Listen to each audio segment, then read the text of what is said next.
Chez Wakers, on a la chance d'avoir des salariés qui sont passionnés par leur travail, trop passionnés parfois.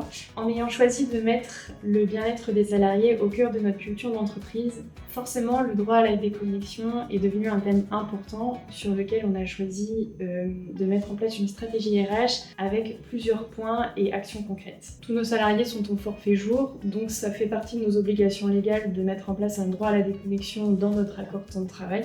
Maintenant, ça, on sait que c'est pas suffisant. Il faut forcément passer à l'étape 2, qui est pour moi la formation. Et puis, communiquer sur le sujet. Donc, en parler à nos salariés, en parler à nos managers et encourager les pratiques de déconnexion. Le deuxième point a été de mettre en place des outils concrets qui peuvent être facilement utilisés par les salariés pour respecter leur droit à la déconnexion. Ça va être, par exemple, de programmer sur la journée les plages, mais directement dans son agenda.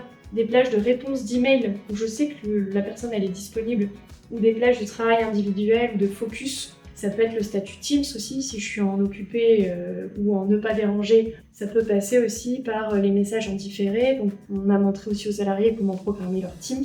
Donc si c'est des demandes qui sont forcément importantes mais qui ne sont pas urgentes, ça peut passer par un Teams et un mail. Si la personne m'appelle, et surtout si elle m'appelle 2 fois de suite, je sais que là, il y a une urgence. Autre outil aussi qu'on a mis en place, c'est l'utilisation de Viva Insight, qui permet automatiquement, dans votre journée de travail, de planifier un temps de déjeuner, un temps de réponse aux emails, un temps de travail individuel, un temps de formation aussi. Ça peut automatiquement désactiver les notifications des applications professionnelles sur mon téléphone, Teams, Outlook, etc. Un autre point essentiel, c'est l'exemplarité de nos dirigeants et de nos leaders sur le sujet.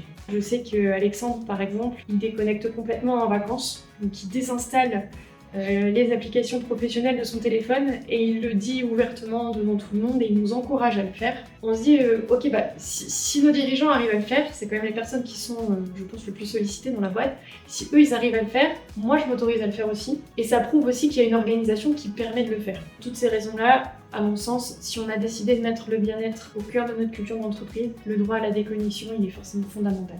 Je suis passionnée.